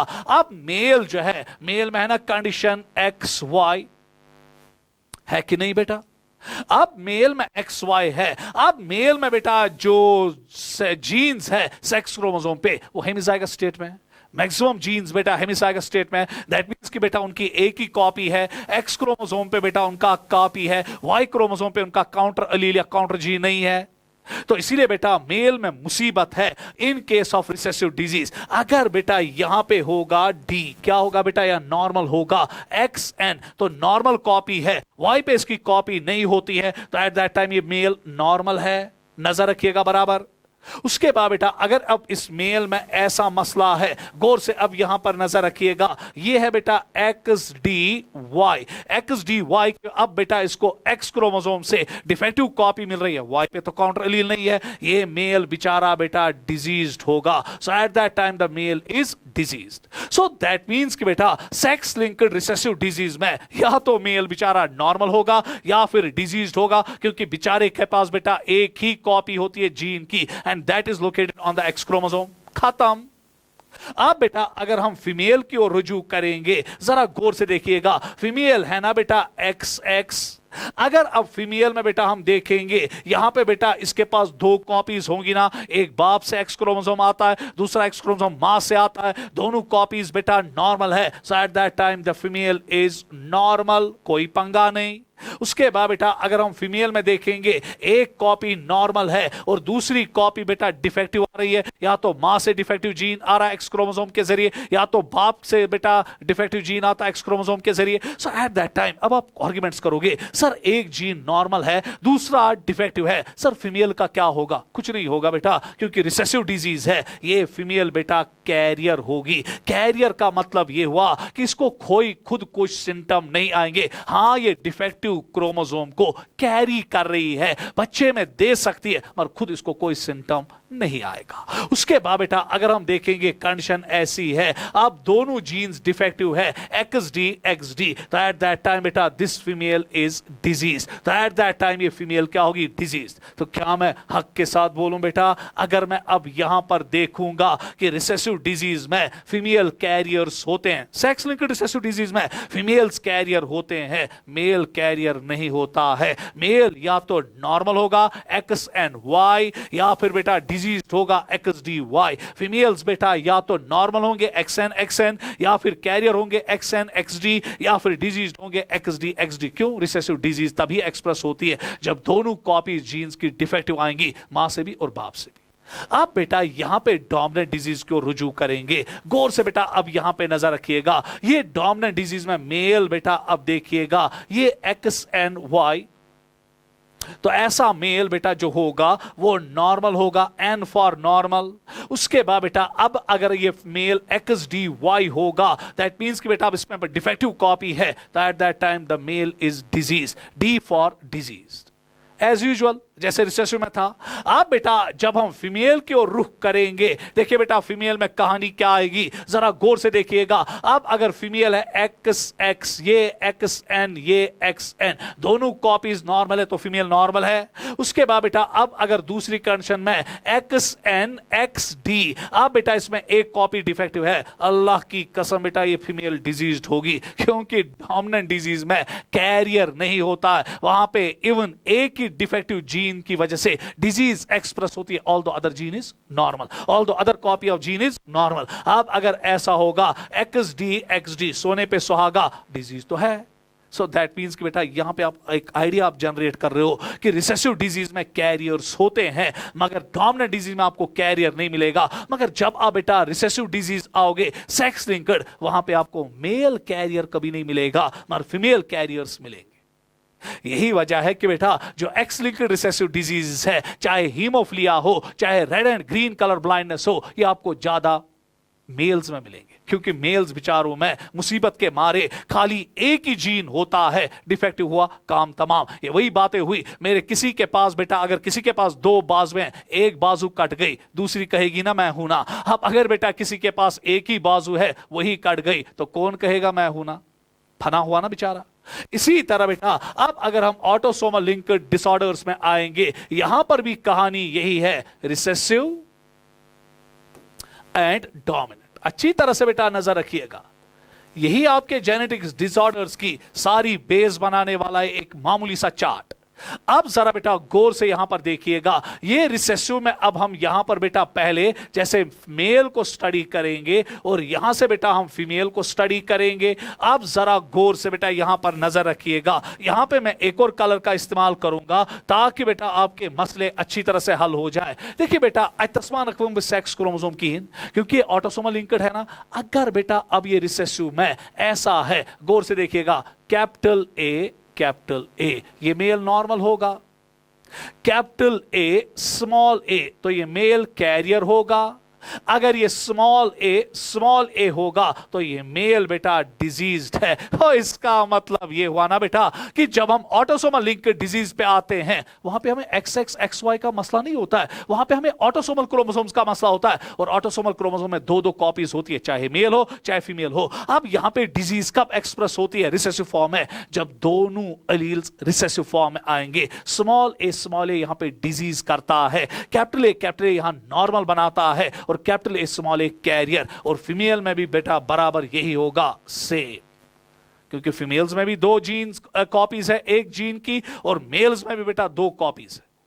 इससे जिस तरीके से बेटा मेल बिहेव करेगा उसी तरह फीमेल भी बेटा बराबर बिहेव करेगी इन ऑटोसोमल रिसेसिव जेनेटिक डिसऑर्डर्स। इसलिए बेटा यहां पे कोई पंगा नहीं, ना ही कोई परेशानी। उसके बाद बेटा अगर अब हम डोमिनेंट डिजीज पे आएंगे, ये बेटा शाबाश आपका मेल है और ये आपका फीमेल है। अब यहां पर बेटा पेज अलग किस्म का होगा।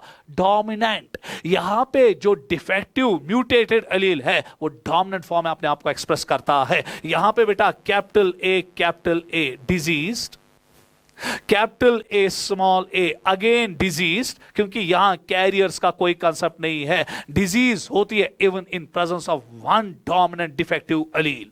अगर दोनों होंगे तो सोने पे सुहागा। उसके बाद बेटा अगर यहां पे स्मॉल ए है तो ये नॉर्मल होगा। And same is the condition with female. इस चार्ट पे बेटा आप नजर रखिएगा, ये चार्ट बेटा आपको बहुत ज्यादा काम करेगा पेडिग्री में भी और जेनेटिक डिसऑर्डर्स में भी। तो चलिए बेटा इस चार्ट को आप मद्देनजर रखिएगा। हम वापस अपने क्वेश्चन की ओर आएंगे कि हमारा क्वेश्चन क्या कहता है। तो which of the following statements are incorrect with respect to X linked recessive disease. पहला, defective gene is located on X chromosome, ठीक, क्योंकि वाई क्रोमोसोम पे काउंटर कॉपीज नहीं होती है। दूसरा ये कि यहां पर बेटा शाबाश मेल कैरियर्स नहीं होते हैं, फीमेल कैरियर्स होते हैं। चौथा तीसरा पॉइंट ये कि यहां पे डिजीज ज्यादा मेल्स में होती है, फीमेल्स में कम। तो देखेंगे बेटा क्या यहां पे सब कुछ मिल रहा है कि नहीं। आप देखिए बेटा, सबसे पहला defective gene is located on both X as well as Y chromosome. ना ना ना ना ना, defective gene is located only on, शाबाश बेटा, किस क्रोमोसोम पे होता है? एक्स क्रोमोसोम पे। Disease is expressed equally in both males as well as females. No, no, no. Disease is expressed more in males than females because males are hemizygous containing only one gene. Y chromosome does not possess the counter copy. उसके बाद बेटा both male as well as female carriers are found. No, गलत। कहां बेटा? यहां पे खाली female carriers मिलते हैं, मेल कैरियर्स नहीं मिलते हैं। उसके बाद affected father transmit disease only to his son. गलत। देखिए बेटा कैसे, इस पॉइंट को आप यहां पे नजर रखिएगा। यहां पे मैं थोड़ा बहुत इसके बारे में आपको कहूंगा। ये बेटा जरा गौर से देखिएगा, ये मां है XX और ये बाप है बेटा XY। जो बाप का X क्रोमोसोम होता है, बाप का X क्रोमोसोम, वो कभी बेटे को नहीं मिलता है। सो बाप विरासत के तौर पे अपना खाली Y क्रोमोसोम बेटे को देता है। सो जो बेटा होता है ना, जो बेटे मेरा लेक्चर सुन रहे हैं, तो आप में बेटा XY है, मुझ में भी XY है। जो मुझ में बेटा Y क्रोमोसोम है वो मेरे पापा से मुझे मिला है, और जो X क्रोमोसोम है वो मेरी मां से मुझे मिला है, क्योंकि बाप अपना X क्रोमोसोम कभी भी बेटे को नहीं देता है। सो अगर बाप बेटा डिजीज्ड है, बेटे में कभी भी डिजीज नहीं आएगी अगर ये X लिंक्ड हो। ओ क्लियर हुआ बेटा? चाहे वो रिसेसिव फॉर्म में हो, चाहे वो डोमिनेंट फॉर्म में हो, ये याद रखना पड़ेगा बेटा आपको। मगर जब लड़की की ओर हम देखते हैं, लड़की में 2 X क्रोमोसोम होते हैं, एक बाप का होता है, दूसरा मां का होता है। सो लड़की बेटा जो है वो अपना X क्रोमोसोम मां से भी हासिल करती है और बाप से भी हासिल करती है, कोई पंगा नहीं। तो चले बेटा अगर हम देखेंगे यहां पे 4 की 4 स्टेटमेंट बेटा गलत है, तो ऑप्शन आएगा ऑल आर इनकरेक्ट। थोड़ा बहुत आज मुझे टाइम लग रहा है क्योंकि जेनेटिक्स जो है कंसेप्ट बेस्ड चैप्टर है, इससे बेटा इस पे टाइम लग रहा है, घबराने की कोई जरूरत नहीं, लगने दो। चल बेटा नेक्स्ट सीखो, कोई परेशानी नहीं।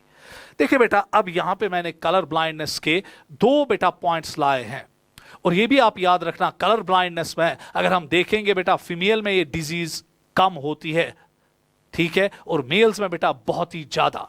मेल्स में 8% तक होती है, फीमेल्स में खाली 0.4% तक, ठीक है। सो मैंने मेन चीजें बेटा यहां पे उठा के लाई है, तो इससे बेटा इन पे आप नजर रखिएगा। A normal women whose father was colour blind, एक नॉर्मल फीमेल जिसका बाप क्या है बेटा? Colour blind.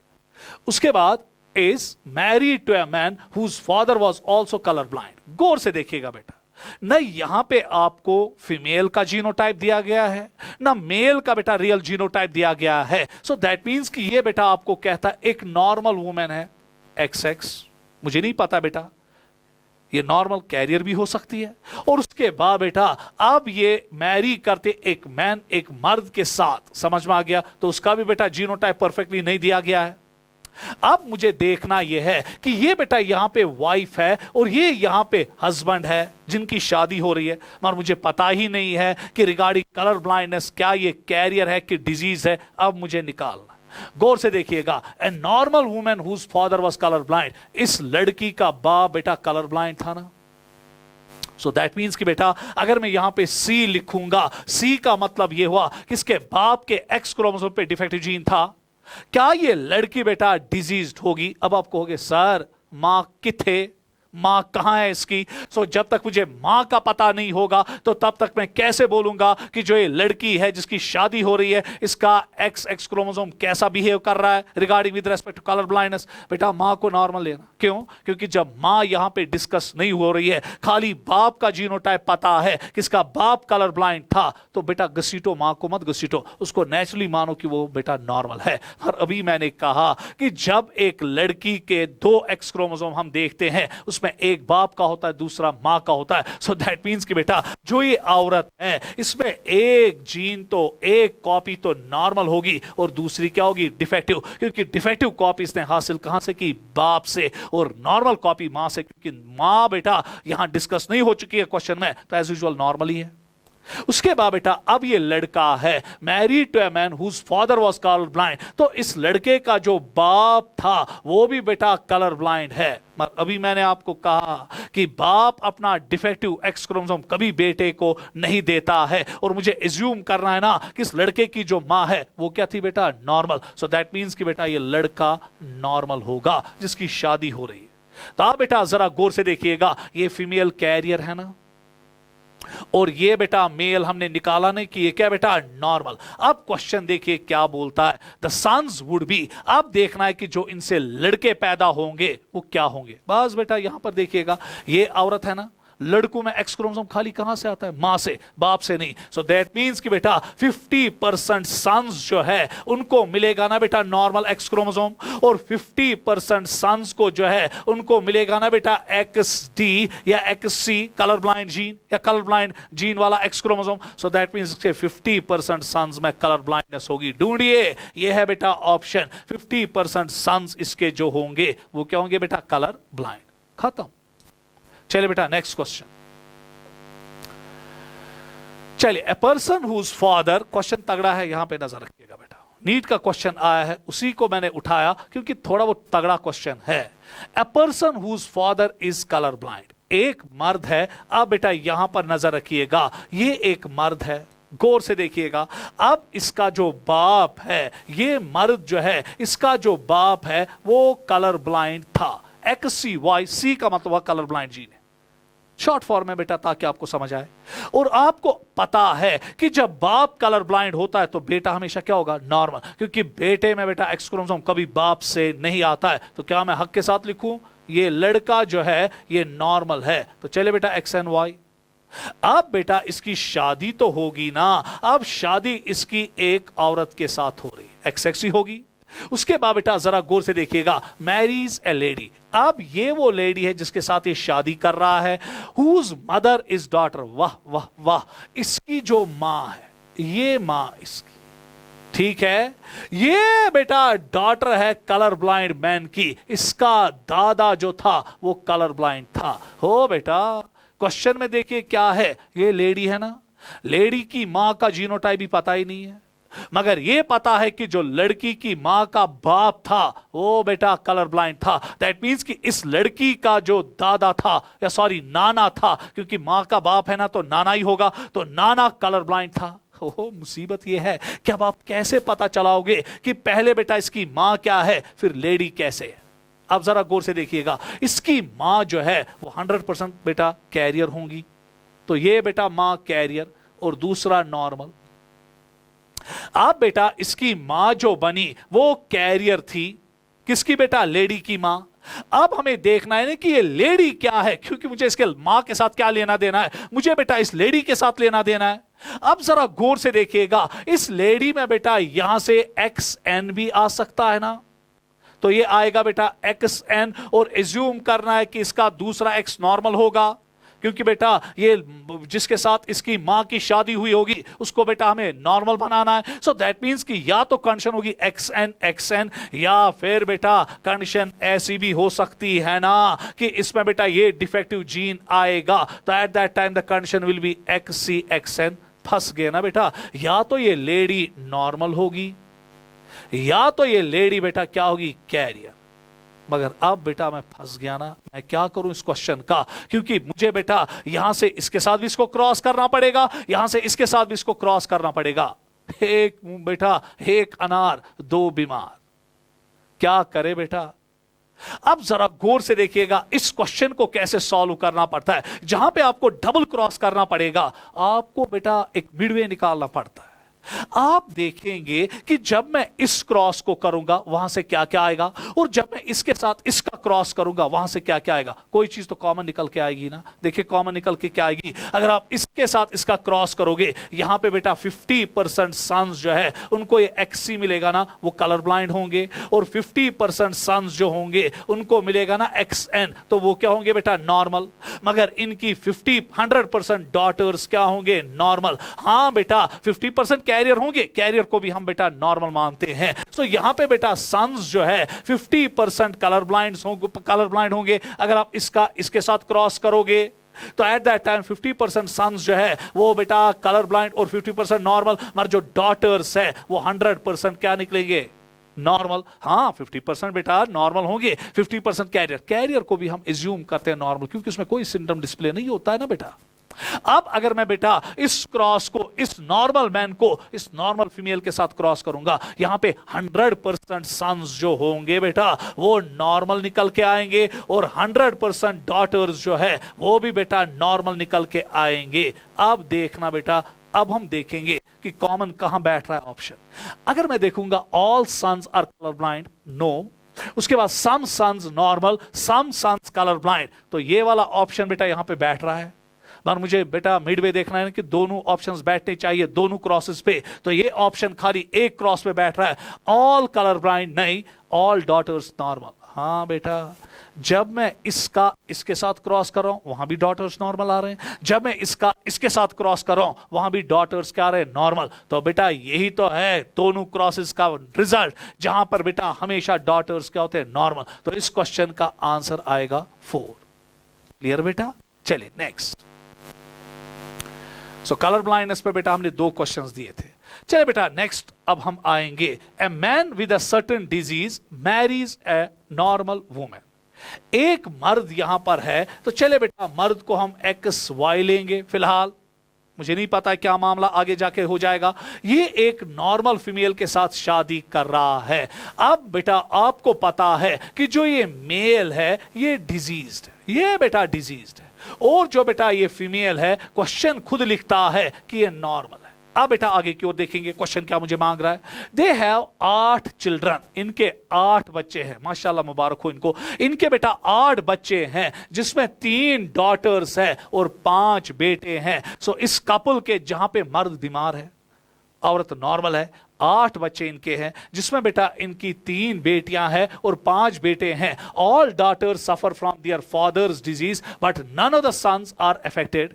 Which of the following mode of inheritance do you suggest for this disease. गौर से देखिएगा बेटा, जब आज के बाद आपको कोई क्वेश्चन ऐसे आएगा या पेडिग्री होगी कि बाप बीमार है, बाप बीमार है, मां नॉर्मल है, मगर इसकी तमाम बेटियां, इन कपल से जो तमाम बेटियां हैं वो डिजीज्ड है और सन्स क्या है नॉर्मल, 100% बेटा इशारा देता है कि ये एक्स लिंक्ड डोमिनेंट डिजीज है। देखिए क्यों, क्योंकि बाप में बेटा अब यहां पे डिफेक्टिव जीन है ना, मां में बेटा दोनों जीन्स क्या है नॉर्मल।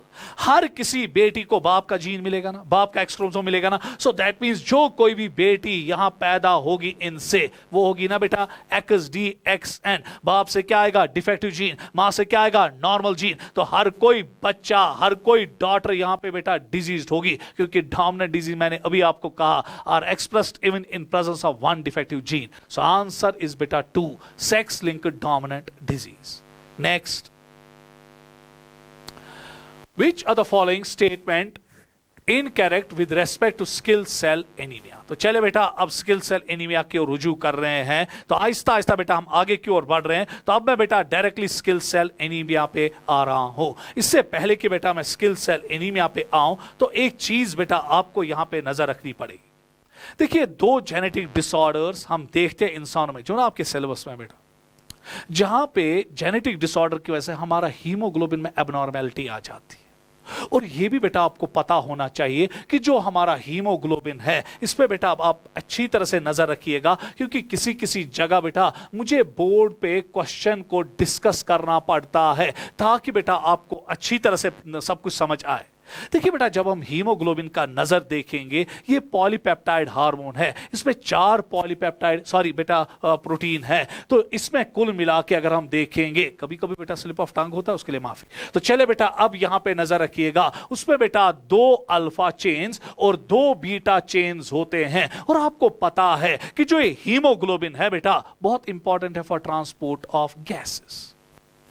अब बेटा यहां पे तो मुझे ट्रांसपोर्ट का नहीं पढ़ना है, वो हम इंशाल्लाह बेटा आपको रेस्पिरेशन में पढ़ाएंगे। पर यहां पर बेटा हमें एक इंपॉर्टेंट इंफॉर्मेशन आपको देनी है जिसकी दावेदारी बेटा नीट में इस साल हो सकती है कि जो ये हीमोग्लोबिन है ये एक ऐसा प्रोटीन है जो बेटा ब्लड में गैसेस को ट्रांसपोर्ट करता है। और इसमें 4 पॉलीपेप्टाइड चेन्स होती है, अल्फा अल्फा बीटा बीटा।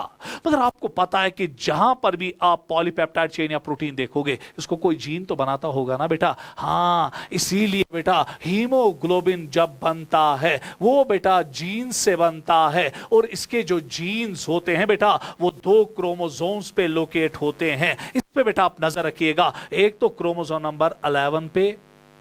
इस साल बेटा मुझे लगता है कि मेरा गट फीलिंग है कि ये क्वेश्चन नीट में आएगा। एक तो होता है क्रोमोसोम नंबर 11 पे, और दूसरा ग्रुप ऑफ जीन जो होता है वो क्रोमोसोम नंबर 16 पे होता है। ये बेटा आपको याद रखना पड़ेगा। अब क्वेश्चन ये उठता है कि सर जो अब यहां पे क्रोमोसोम नंबर 11 के जीन्स है, यहां पे क्रोमोसोम 11 पे किसके लिए जीन होता है, अल्फा के लिए कि बीटा के लिए? ना बेटा, बीटा के लिए। यहां पे बेटा 2 कॉपीज होती है, एक मां से आया होता है और दूसरा बाप से आया होता है। And these genes are called as HBB genes. और यही तो वो जीन है बेटा जो मिलजुल के बेटा आपके हीमोग्लोबिन में क्या बनाता है, बीटा पॉलीपेप्टाइड चेन। उसके बाद बेटा अगर हम देखेंगे अब कि जो आपका बेटा अब अल्फा पॉलीपेप्टाइड है, अल्फा पॉलीपेप्टाइड का जो जीन लोकेट होता है वो बेटा क्रोमोसोम नंबर 16 पे होता है। मगर यहां पर बेटा एक पेच निकल के आता है। इसके लिए कुल मिला के 2 कॉपीज ऑफ जीन्स होते हैं which are closely linked genes, HBA1 and HBA2। और यहां से भी होता है HBA2।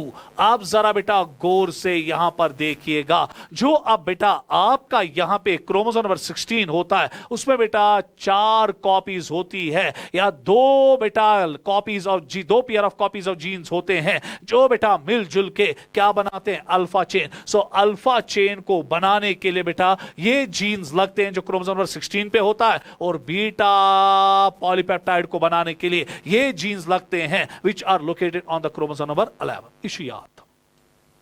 अब गौर से यहां पर देखिएगा, जो ये बेटा HHB जीन है, अच्छा ना, जी कॉपी है। और अगर हम बेटा देखेंगे HBA, इसके बेटा 4 कॉपीज है, HBA1 HBA1 HBA2 HBA2 HBA1 HBA1 बेटा पेरेंट से आए, अलग अलग पेरेंट से। इस तरह HBA2 HBA2 अलग अलग पेरेंट से आए। मगर बेटा यहां पे कितने लिंक्ड जीन्स है, 2। यहां पे खाली कितना जीन है, 1। अब जरा बेटा गौर से, मगर कॉपीज कितनी है, 2। यहां पे कितने लिंक्ड जीन्स है, 2। मगर कॉपीज कितनी है, 4। अच्छा ना। अब जरा बेटा यहां पे नजर रखिएगा, अब जब हम देखते हैं कि जिस इंसान को सिकल सेल एनीमिया होता है उसमें बीटा चेन डिफेक्टिव होती है। क्या होती है बेटा, बीटा चेन। उसमें बेटा बीटा चेन डिफेक्टिव होती है, इसे याद।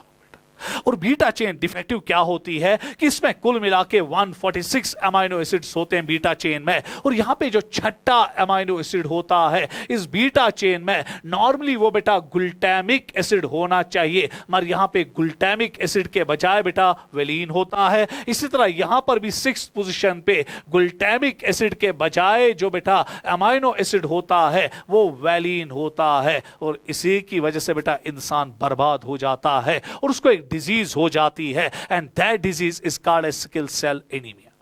बहुत गंदी बीमारी है बेटा। और महज बेटा कोई मसला नहीं यहां होता है, कोई बेटा मेजर शफलिंग यहां नहीं होती है। यहां पे बेटा नंबर ऑफ जो अमाइनो एसिड्स है बीटा चेन में बराबर उतने ही होते हैं जितने नॉर्मल में होते हैं, मगर खाली एक चीज होता है कि सब्स्टिट्यूशन होती है, glutamic acid is substituted by valine. तब पे आता हूं पॉइंट म्यूटेशन, जो मैं अभी आपको सिखाऊंगा कि ये पॉइंट म्यूटेशन क्या है। बेटा ये क्लियर हुआ? पहले जीन्स कहां पे कहां लोकेट है। उसके बाद बेटा अब मैं वापस आ रहा हूं बेटा अपने अभी क्वेश्चन पे, मगर उससे पहले बेटा हम यहां पर एक चीज आपको दिखाने जा रहे हैं। देखिए बेटा अब ये यहां पे आपका बीटा जीन है, नजर बेटा बराबर रखिएगा, और यही वो बीटा जीन है जिससे बेटा अब एमआरएनए बनेगा, और वही एमआरएनए फिर आगे जाके बनाएगा शाबाश बेटा क्या, बीटा पॉलीपेप्टाइड चेन राइबोसोम्स। मगर बेटा जरा गौर से यहां पर देखिएगा, अगर बेटा डायग्राम आपको अच्छी तरह से नहीं दिख रही है घबराओ नहीं, मैं बेटा आपको क्लू दूंगा। यहां पे एडेनिन, चले बेटा इसको मैं एक और कलर से लाऊंगा ताकि आपको ये विजिबल हो जाए। ये यहां पे एडेनिन और ये यहां पे थाइमिन नॉर्मली होता है बेटा। सो दिस इज द 3-5' और आपको पता है बेटा जो 3-5' होता है ये एंटीसेन स्ट्रैंड होता है, इसी से बेटा क्या बनता है, एमआरएनए। अब जब यहां पर एमआरएनए बना, जो बेटा आपका पहला कोडान है एमआरएनए पे, दूसरा कोडान, तीसरा कोडान, चौथा कोडान, पांचवा कोडान, और ये यहां पे छठा कोडान है। छठा कोडान जो होता है बेटा वो GAG होता है, और जब ये छठा कोडान GAG होता है, ये बेटा छठा अमाइनो एसिड बीटा चेन पे लाता है ग्लूटामिक एसिड। सो ये नॉर्मल है। सो जो लोग नॉर्मल बेटा होते हैं, जिनमें सिकल सेल एनीमिया नहीं होता है, उनमें बेटा शाबाश जो बीटा जीन होता है उसमें AT होता है। सो फिर बेटा जब उनका एमआरएनए बनता है, एमआरएनए में जो छठा कोडान बनता है वो बनता है GAG, फिर GAG कोड करता है एक अमाइनो एसिड के लिए, दैट्स कॉल्ड ग्लूटामिक एसिड। मगर बदकिस्मती से जिनमें सिकल सेल एनीमिया होता है, देखिए बेटा वो कैसे बर्बाद हो जाते हैं, मुसीबत में कैसे वो आते हैं। उनमें यहां पर AT थे ना, यहां पे बेटा बेस पेयर सब्स्टिट्यूशन हो जाती है, बेस पेयर सब्स्टिट्यूशन। ये क्यों बेटा होता हम AT, वहां क्या TA, और इस TA के आने की वजह से अब यहां पर जो कोडान बनता है छठा कोडान वो बनता है बेटा GUG। होना क्या चाहिए था बेटा GAG, बनता क्या है GUG, और यही GUG अब बेटा एक अमाइनो एसिड बनाता है, and that amino acid is called as valine. यही वजह है कि बेटा जिन लोगों को सिकल सेल एनीमिया होता है उनमें जो छठा अमाइनो एसिड होता है बीटा चेन में, वो ग्लूटामिक एसिड के बजाय वैलिन होता है। सो 3 सब्स्टिट्यूशंस पे यहां पे नजर रखिएगा। पहले डीएनए के बेस पेयर सब्स्टिट्यूशन में AT to TA, फिर 6th कोडान बेटा GAG to GUG, और फिर बेटा 6th amino acid in beta chain that is बेटा from glutamic acid to valine. यही तो बेटा क्वेश्चन में हम देखेंगे, क्या क्वेश्चन अब आपको सॉल्व करना आएगा कि नहीं। तो चले बेटा क्वेश्चन नंबर 14 पे देखेंगे। It's an autosomal linked recessive disorder caused due to point mutation which results in the base pair substitution from TA to AT in beta gene। गलत, फ्रॉम AT to TA, मगर मैंने क्या लिखा है बेटा TA to AT, तो गलत। Due to substitution, 6th codon or mRNA formed from beta gene becomes GUG instead of GAG ना। यहां पे बेटा GAG जो है वो क्या बनाता है बेटा GUG, सो गैग कन्वर्ट होता है इनटू गुग। उसके बाद बेटा जरा गौर से देखिएगा, सो ये स्टेटमेंट भी गलत। Due to substitution of 6th amino acid और the beta globulin chain of haemoglobin molecule glutamic acid is due to substitution is glutamic acid instead of valine ना, तसा है valine instead of glutamic acid, ये statement भी गलत। उसके बाद heterozygous individuals are resistant to malaria, yes बेटा जो हेटेरोजाइगोट्स होते हैं सिकल सेल एनीमिया के लिए, एक जीन डिफेक्टिव और दूसरा नॉर्मल, उनमें मलेरिया नहीं होता। क्यों, लंबी कहानी। उसके बाद बेटा mutant haemoglobin molecule undergoes polymerisation under low oxygen, जो ही ऑक्सीजन की कंसंट्रेशन क्या होती है कम, ऐसा हीमोग्लोबिन जो है ये बेटा एक दूसरे के साथ पॉलीमराइज करता है, नीडल शेप्ड स्ट्रक्चर्स बनाता है, आरबीसीज बाइकॉन्केव से स्पिंडल शेप्ड बनते हैं और बेटा ब्लड वेसल्स को ब्लॉक करते हैं, जिसकी वजह से बेटा मेजर ब्लड ऑर्गन या बेटा वाइटल ऑर्गन्स को ब्लड नहीं मिलता, ऑक्सीजन नहीं मिलता है, और इससे वासो क्राइसिस होते हैं, इससे बेटा मौत भी हो सकती है। इसलिए बेटा causing change in the shape of RBCs from biconcave disc to elongated sickle like structures. 100% statement ठीक। तो चले बेटा अगर आप गौर से देखेंगे, हमें यहां इनकरेक्ट स्टेटमेंट देखनी है, तो इनकरेक्ट स्टेटमेंट 1 है, इनकरेक्ट स्टेटमेंट बेटा उसके बाद 2 भी है, इनकरेक्ट स्टेटमेंट, एक मिनट, हाँ इनकरेक्ट स्टेटमेंट 2 भी है और इनकरेक्ट स्टेटमेंट 3 भी है, तो आंसर आएगा 1।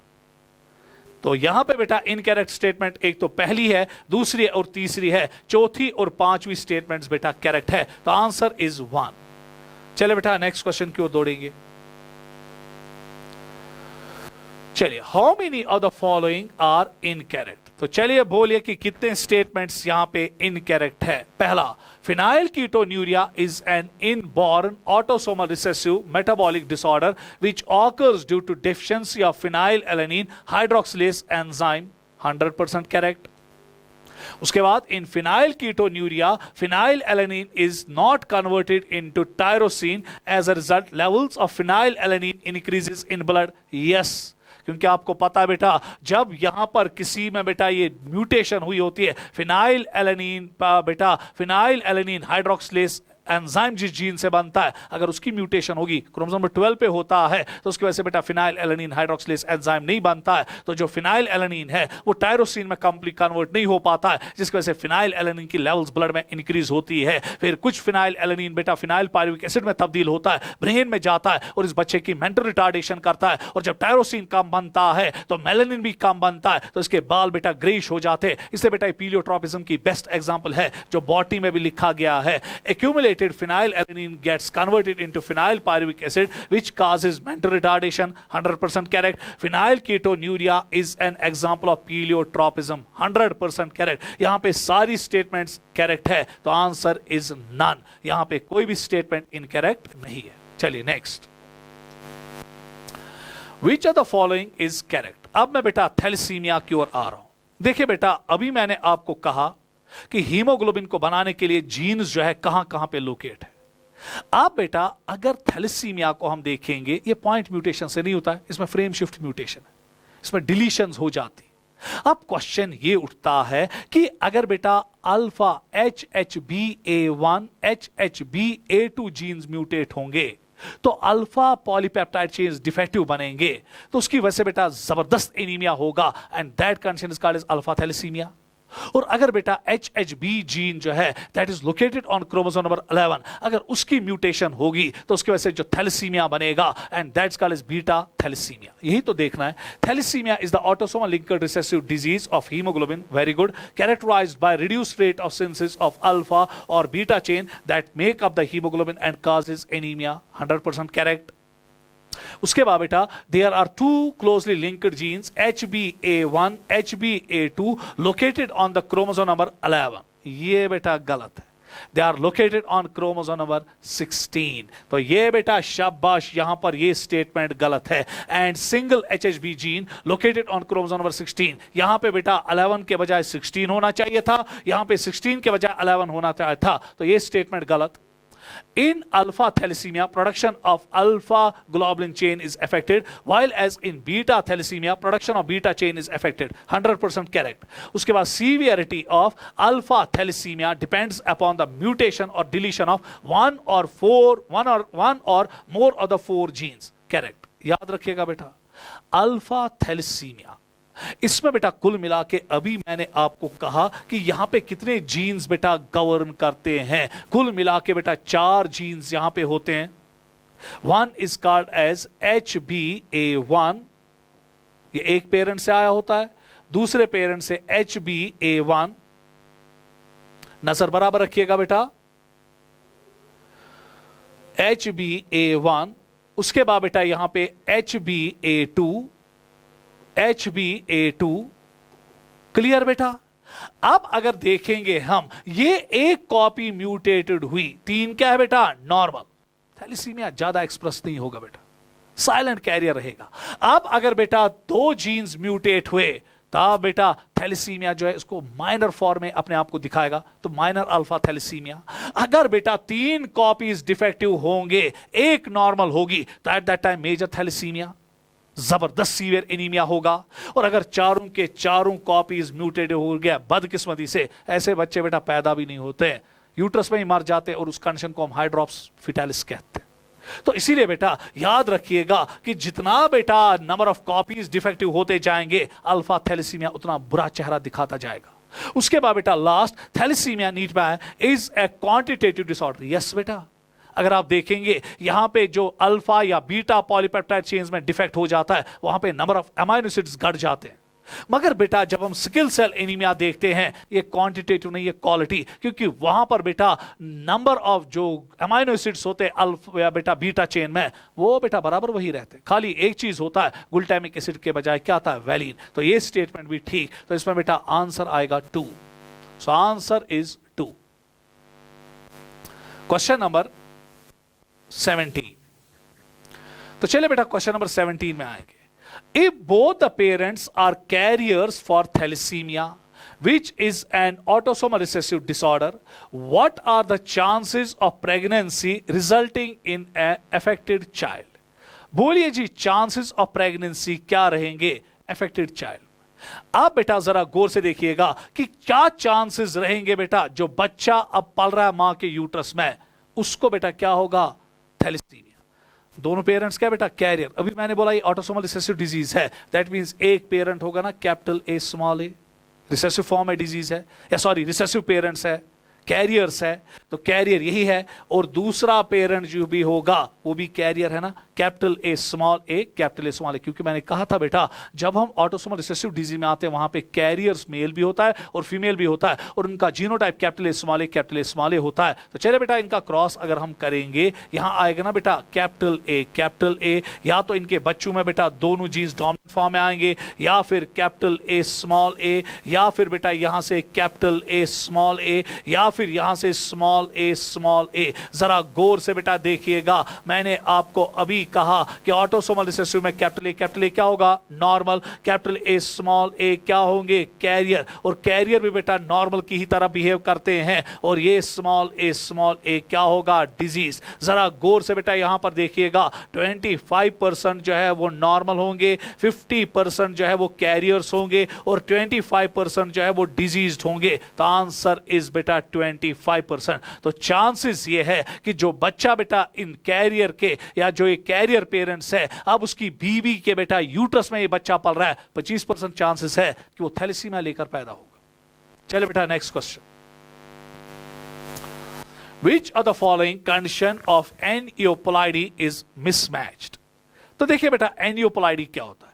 एनियोपोलाइडी मींस जहां पे बेटा क्रोमोसोम नॉन डिसजंक्शन हो जाएगी, और क्रोमोसोम नंबर बेटा या तो एक अलावा होगा या दो, फिर एक कम या तो दो कम। तो चले बेटा 2-1 इज मोनोसोमी, बराबर ठीक, एक क्रोमोसोम कम हो रहा है, 46 के बजाय 45 है। 2n-2 नलिसोमी है, यहां पे होमोलॉगस पेयर ही उड़ गया होता है, गायब हुआ होता है। 2n-+1 ट्राइसोमी, कोई ना कोई क्रोमोसोम अब 3 कॉपीज बनाता है, जैसे डाउन सिंड्रोम ट्राइसोमी है, ये भी ठीक। 2n-1 टेट्रासोमी, ये गलत है बेटा, क्योंकि टेट्रासोमिक कंडीशन में बेटा ऐसा नहीं होता है। टेट्रासोमिक कंडीशन में होता है बेटा 2n+2, यहां पे है ना बेटा 2n-1 दो क्रोमोसोम्स कम है, एट दैट टाइम बेटा we call it as double monosomy.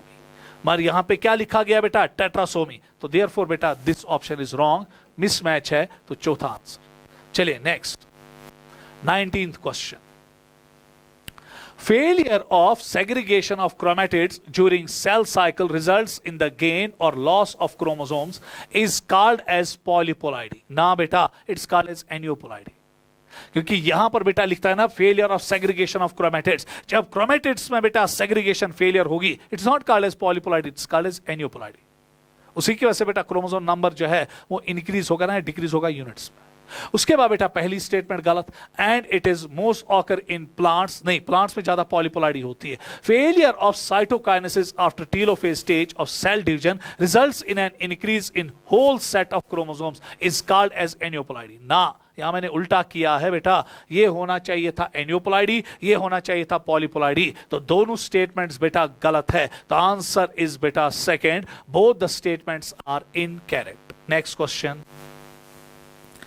If haploid number is 10, अगर बेटा एक ऑर्गेनिज्म है, उसका हैप्लॉइड नंबर ऑफ क्रोमोसोम कितना है बेटा, 10, what would be the number of monosomic and tetrasomic condition?